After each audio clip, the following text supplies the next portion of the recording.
Today, we are diving deep into one of the most radical ideas in business and technology, the Decentralized Autonomous Organization, or DAO. We're going to unpack what they are, how they're powered by code, and ask the big question, is this truly the future of how we organize, or is it just a fascinating, but maybe flawed experiment? So I want to start with a question for you. Just imagine for a second, what if a company had no CEO, no board of directors, no VPs, no traditional management structure whatsoever? It sounds a little bit like chaos, right? But that exact idea is the foundation of what a DAO is trying to build. All right, so let's get into our first section. We're calling this a new corporate structure, because here we're going to see how DAOs are trying to replace the old school corporate hierarchy and stuffy boardroom meetings with something totally different. Rules that are enforced by code, living on a blockchain. So what is a DAO, really?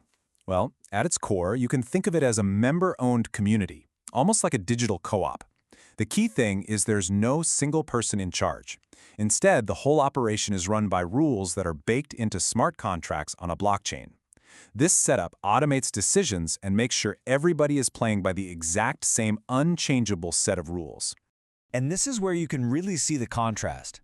A typical company, you've got a CEO at the top and corporate bylaws that are often private. In a DAO, the community is the leader, and the rules are out in the open as smart contracts. But honestly, the most radical change is the money.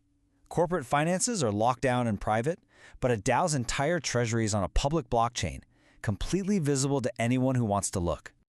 Now, let's peel back a layer and look at the technical foundation. The engine that actually makes all of this work. For any DAO, that engine is its automated rulebook, which is built on something called smart contracts. Smart contracts are really the magic here. The best way to think of them is as the organization's permanent, unchangeable bylaws. So for instance, if the community votes to spend money on a new project, the smart contract will automatically send the funds as soon as that vote passes.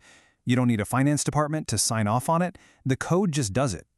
So how do you get one of these things off the ground? Well, it usually happens in 3 key stages. First, a core team writes the rules and encodes them into those smart contracts. Second, the DAO raises money for its treasury, typically by selling tokens. And third, this is the big one, it's deployed. From that moment on, the original creators have no special powers. The organization is truly on its own, governed only by its token holders. So that brings us to the really critical question. If the code is running the show, how do you make new decisions? Well, it all comes down to voting with tokens. This is the core mechanic for how power is shared and used in a decentralized way. And this is where governance tokens come into play. See, holding one of these tokens isn't just about having a financial investment. It's literally a unit of voting power. It gives you the right to propose new ideas, to vote on changes, and it directly ties your financial stake to your influence. And what's really powerful about this is that it enables global participation. Anyone, anywhere in the world with a token can have a say. As you can see here, influence is usually tied to how many tokens you hold. Someone with 100 tokens has double the voting power of someone with 50. Now, the thinking behind this is that the people with the most skin in the game, the biggest financial stake, are the most incentivized to make smart decisions that will help the DAO succeed. And that voting power directly controls the DAO's treasury. This is probably the most revolutionary part of the whole model. The treasury is basically a digital bank account, but one where every single proposal, every vote, and every dollar or crypto spent is recorded publicly on the blockchain for everyone to see. It's transparency by design. Okay, so that's the theory. But does any of this stuff actually work in the real world? Let's take a look at a quick history of DAOs and some of the ways they're being used today. The idea started bubbling up around 2013, but the first really big test was in 2016 with an organization that was literally just called the DAO. It was set up to be a kind of decentralized automated venture capital fund, but just a couple of months after it launched, it was hacked, and a huge chunk of its money was stolen. That hack became this massive cautionary tale that has shaped DAO security ever since. And the stakes here were absolutely huge. During its initial funding phase, the DAO raised over $150 million. I mean, to put that in perspective, that made it the largest crowdfunding project in history at the time. The initial hype and belief in this model were just off the charts, which is what made the hack so devastating. But even with that really rough start, the DAO model didn't die. It just evolved. Today, DAOs are doing some incredible things. They're managing billion-dollar DeFi protocols like Uniswap. They're forming investment groups to try and buy things like a rare copy of the US Constitution. They're even being used to fund scientific research and operate exclusive social clubs. The use cases are just exploding. Which brings us to the really critical trade-offs. You know, for all of the amazing promise of this model, it also comes with some very serious risks.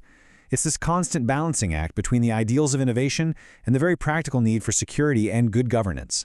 The upsides are pretty clear, right? You get decentralization, real community ownership, and total transparency. But the downsides are just as real. Group voting on everything can be painfully slow, which makes the organization inefficient. And the single biggest problem, the one that keeps everyone up at night, is security. The security risks are just massive. Because the smart contract code can't be changed once it's deployed, fixing a bug is incredibly hard. And that opens the door for attackers to exploit those bugs. You also have the risk of a hostile takeover, where someone buys up enough tokens to control the voting and just drain the treasury. That actually happened to Build Finance DAO in 2022. And let's be really clear about what's at stake here. A single exploit in the code, one tiny mistake, can lead to a DAO being completely drained of millions of dollars from its treasury almost instantly. So, when you put it all together, what's the big takeaway? Well, DAOs are more than just a new bit of tech. They really represent a fundamental shift in thinking, a move away from centralized, top-down authority toward a model that is community-driven, transparent, and global right from the start. But the road ahead is definitely a tricky one. The main challenge for this entire space is finding that perfect balance. How do you hold on to the incredible ideals of decentralization while also building in the tough security and efficient governance that you need to actually survive and operate in the real world? In the end, though, the vision that DAOs are chasing is a really powerful one. It's a shift from a world where you just work for a company to one where you can actually own a piece of the network that you're helping to build. The only question is, can we build that future securely? Thank you for watching. If you got something from this, please like the video and support the channel by clicking on the subscribe button. That really helps us. Thanks again.